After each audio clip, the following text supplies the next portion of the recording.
The Russian president hosted his Emirati counterpart in Moscow, but the meeting was overshadowed by the possibility of a sit-down with another leader.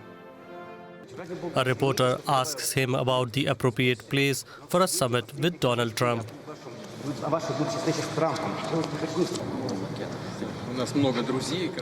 We have a lot of friends that are ready to help us organize such an event.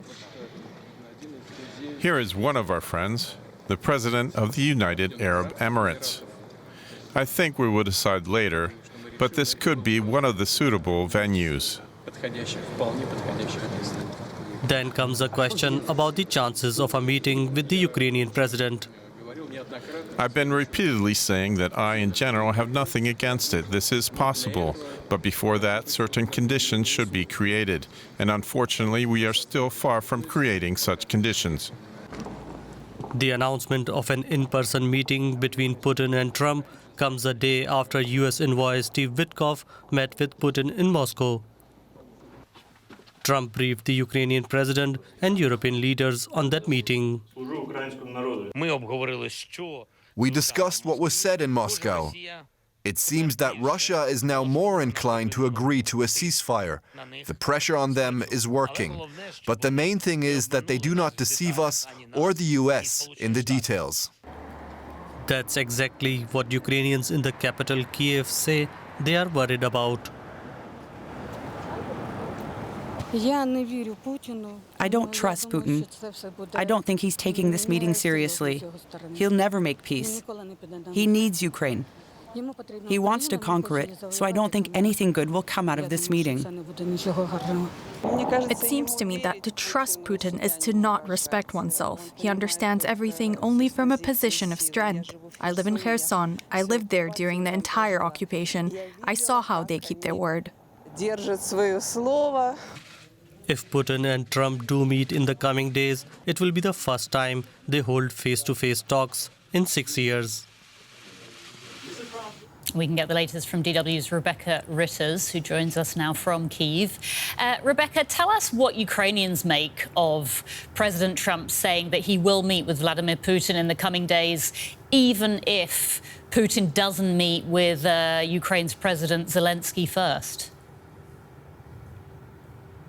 Well, this has been a huge concern for Ukrainians throughout this war, and particularly in the last year or so, where discussion has really surrounded a negotiated settlement rather than a settlement on the battlefield. President Zelenskyy has been pushing in the last months especially for a face-to-face meeting with President Putin of Russia, saying that peace negotiations can really only be discussed and negotiated at the leadership level. Now, one must admit that's a pretty compelling argument, but Vladimir Putin has refuted it time and time again. He doesn't see Zelenskyy as a legitimate leader of Ukraine, and he has certainly other plans for seeing an end to this war.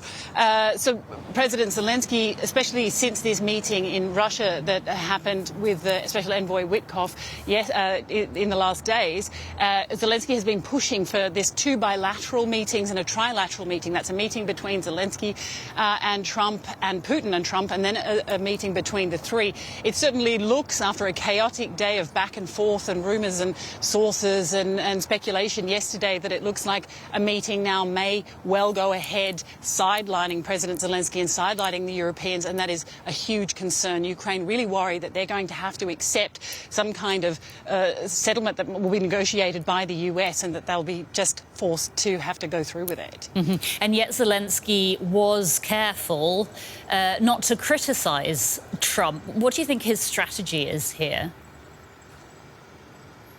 Well, he has been trying to keep Donald Trump on side since he came to office, or even before he came to office. And we've seen that particularly since this disastrous visit to the White House, where Zelenskyy was there, and he was basically lambasted on live television by President Trump and the administration. And since then, we have seen relations between those two leaders warming, and Zelenskyy really going on the charm offensive, trying to win over the Americans, to get them to see Ukraine's perspective and try to make them see that this is Putin's war and that Putin has to come to the negotiating table. So far, that has been a relatively successful tactic. We've seen President Trump, move away from sidling up to Putin and moving towards the Ukrainian arguments here. What we've seen develop in the last couple of days, we just don't know where this is going to go. What will happen in that meeting between Putin and Trump, if it happens next week, is really anybody's guess. Rebecca reporting from Kyiv. Rebecca Ritters, thank you so much.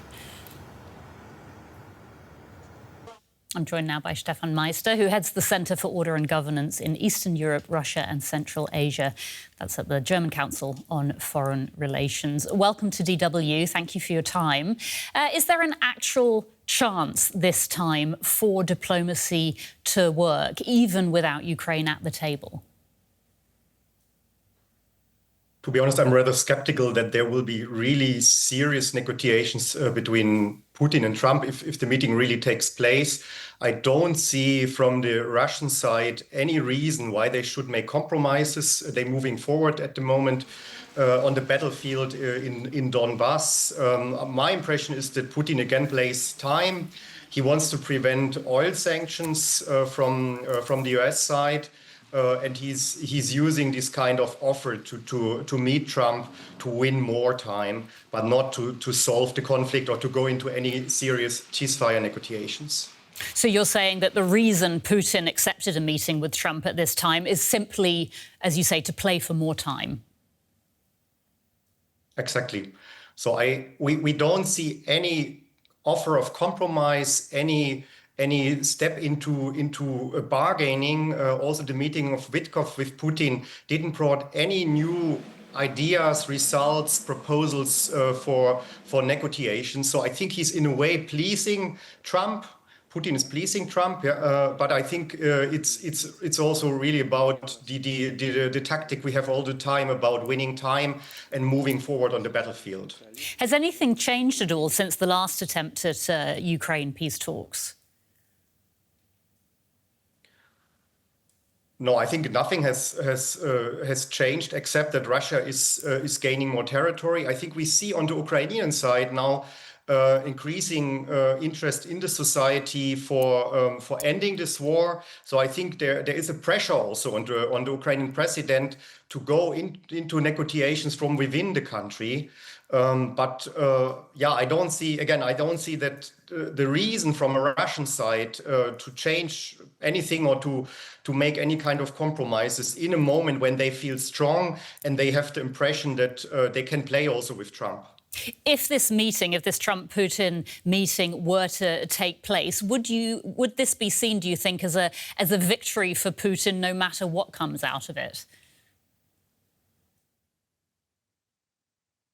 I don't know if it's really a victory, but I think it's a kind of legitimization, a personal legitimization by Trump to meet the person who started this war, who tried the West in the past to isolate, and now the most important president of the world, or the key player still in the Western camp is meeting Putin. So I think there is a kind of recognition of Putin as a important leader who is able to meet Donald Trump and who has a personal who personally also will negotiate with Trump. So I think, yes, there is a kind of recognition, legitimization also of Putin. And Putin is back in a way as a person to talk with.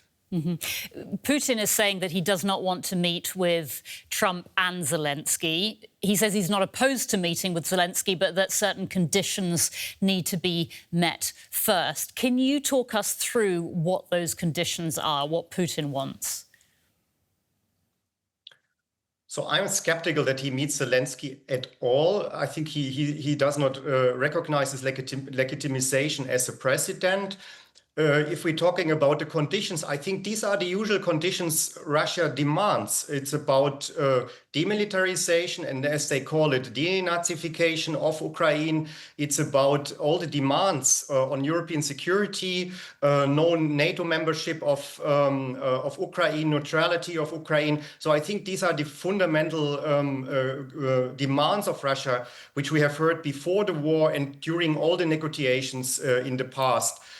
So I think it's really about that Ukraine finally agrees on these terms of Russia, and then they are willing to meet. OK. Trump has openly expressed irritation with Putin in recent weeks and months. Would you say, though, that US policy has actually hardened against Russia? Has anything changed there?